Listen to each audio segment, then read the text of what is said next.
Hi, everybody. Welcome back. This is going to be lesson number 2 of our remote learning. Hope everybody's keeping well, staying healthy. Before I get started, I did want to say that I was very, very happy with how many of you got on and did last week's stuff. I don't want to put a number or a percentage on it, but especially considering that we're doing this from home and everything that's going on, I was very happy to see how many of you got on and completed the assignment last week. So I really, really appreciate that. It really helps on my end too, because I'm confident that if I put something up, that you guys are actually going to pay attention and go do it, and that's really awesome. You guys are doing great. So just keep up the good work. All right. All right, let's get moving. What we're going to be talking about today is we're going to dig into kinetic energy a little bit more. Last time we talked about just introducing energy, what it is, and different kinds, and just very brief about it. This time we're going to spend the whole video just talking about this kind of energy, kinetic energy. All right, so just to review a couple important things from last time. Energy is the ability to do work or cause a change in another object. And the one example that I gave last time is if you're driving and you run into another car, right? The car, you change which way they're going. Not only did you change which way they're going, but you probably also stopped their car, right? So you had the ability. If you're driving, your car has energy. It's moving. It has energy, and it has the ability to change another object, namely another car. Unfortunately, we don't like when that happens, but it does. Anyway, energy is the ability to do work or cause a change in another object. Something else really quick we talked about last time, all energy ultimately comes from the sun, or at least almost of it, and thus at least almost all of the energy that we use as humans comes from the sun. Kinetic energy is related to motion. So any object in motion has kinetic energy. If it's moving, it has kinetic energy. If it's not moving, then it doesn't. Kinetic energy depends on mass. More mass equals more energy. And kinetic energy also depends on speed. Going faster equals more energy. Okay, so here's the kinetic energy equation. This is basically what we're going to spend the whole time on right here is some math. It's not, the equation's not too bad though, and this is the only one that we're going to deal with. This is the equation up here, Ke equals 1/2 mv squared. So I'm going to talk about what each one of those letters mean right now. Before I do that, I forgot I put this in here. Remember that in your calculator, it is often easier to use 0.5 instead of the fraction 1/2. Just typing wise and making sure that the calculator isn't misinterpreting what you're trying to make it do. So in your calculator, just use 0.5 instead of 1/2. They're the same thing, but less mistakes happen with 0.15. All right, M. M stands for mass. We've seen this before in forces where we used M. Same thing here. M is mass, and we measure mass in kilograms, which we abbreviate kilograms kg. Kg is kilograms, just shorthand, so we don't have to write the whole word kilograms over and over again. Ke, you might be able to guess, stands for kinetic energy. All energy is measured in joules, including kinetic energy. Energy in general is measured in joules, and so this is just a specific kind of energy, so it gets the same measurement, joules. We abbreviate joules with a J. V stands for velocity or speed. And we measure that in meters per second, M per S. And the reason I put or speed here is a couple things about V. Since V is squared, it does not matter if the velocity is positive or negative, right? Because we're going to square it. 10 times 10 is 100. Negative 10 times negative 10 is 100 positive, right? So it really doesn't matter if V is positive or negative. When you square it, it's going to be positive anyway. And so since positive or negative does not matter, if we look all the way back to what we talked a lot about in kinematics, remember that positive or negative just tells us direction, like north or south, east, west, left, right, up, down. Oh, and so if positive or negative doesn't matter, that means direction doesn't matter, which is why I put speed right here, because the only difference between speed and velocity is that velocity has direction, north, south, east, west. Speed does not. Also really important, since V is squared, doubling your speed actually means that your energy goes up times 4 because of the square, right? 2 squared, that's 4. If your speed increases times 3, then your energy increases times 9 because it's got the square.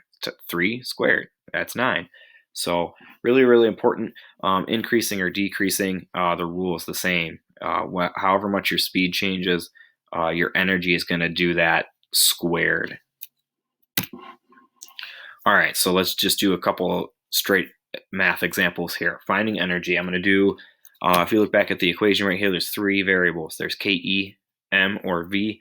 I will do one example for each one of these, okay? All right, so we're finding energy. We might get a problem that says find the kinetic energy of a 0.145 kilogram baseball that is thrown at 40 meters per second.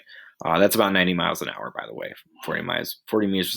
So that's like a pitcher, right? If you're actually watching baseball, pitchers throw 90 miles an hour all the time, and this is the actual weight of a baseball. Sorry, I should correct myself. That's the actual mass of a baseball. That's not weight. But okay, start off with our equation here. All I did was take the equation from the last slide and just copy it over here. Ke equals 1/2 mv squared. Now we're going to plug in everything that we know. We know the mass is 0.145 kg.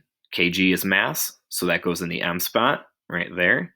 I changed the 1/2 to a 0.5, and it's thrown at 40 meters per second. So that's our speed or our velocity. So that goes in the v spot right there. So 40 squared. So what do we got? We got 0.5 times 0.145 times 40 squared. You should just be able to type this right into your phone calculator. Most phone calculators have a square button, so you put 40 and then you hit the square button. It puts the little tube up there for you. So you should be able to type this right into your phone calculator just like that, and you should get an answer of 116 joules. Remember, we always got to have units. Kinetic energy is measured in joules, so I've got to put it there. If you can't figure out the square thing on your phone, or remember, Google has a calculator too, and I'm going to show you exactly how to do this. Remember, 40 squared just means to multiply by itself. So really, I have 40 times 40 here. So I'm going to go over to my calculator on Google, and I'm going to do 0.5 times 0.145 times 40. And I don't know how to do a square, so I'm just going to do times another 40. And there you go, 116.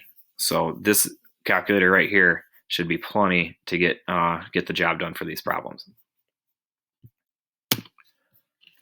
Okay, so that first example, we were finding energy. Okay, so what if a problem asks for mass? Here's finding mass. An object moving at 12 meters per second, so meters per second, that's our speed or our velocity, has 400 joules of kinetic energy. Find the mass of the object. So first thing I'm going to do is put our equation right here. Same equation that we're using, Ke equals 1/2 mv squared. And I'm going to plug in everything I know. I changed 1/2 to a 0.5 because that's how I'm going to put it in my calculator. M stayed the letter M because we don't know what it is. We want to find the mass. So we don't know it. We're trying to figure it out, so it stays a letter. It is M. You can't just not put it there. It's there, but you just leave it as a letter because we're trying to figure out what it is and don't know yet. Okay, 400 joules of kinetic energy. So that goes right into the kinetic energy spot. Joules, kinetic energy, goes into the Ke, kinetic energy spot. 12 meters per second, that's our speed or our velocity. So that goes in the V spot right there. That's 12. Okay, so the next step, all I'm going to do here is 0.5 times 12 squared. So you should, like I said, you should be able to put that right in your calculator or do what I just showed you on the last slide. 12, I can do it in my head anyway. Think about it, 12 squared, that's 144. What's half of 144? That's 72. Okay, so I multiplied the numbers that are on the right side. Now what I got, 400 stayed there, 0.5 times 12 squared is 72, and m stays there. So 400 equals 72m. So hopefully we all can do this. We just need to get m by itself now. How do we get m by itself? We got to divide by 72. So m is 400 divided by 72, and when you do that in your calculator, you get 5.6 in kilograms. Mass is measured in kilograms. All right, last one. This time we're going to find velocity.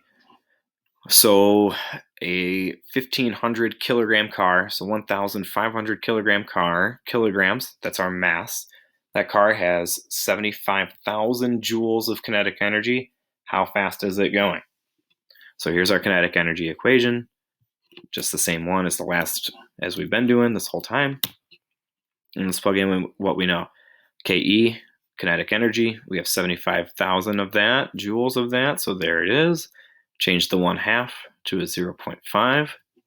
They told us M, the mass, is 1,500. We know that's the mass because it says kg, so that goes in the M spot right there.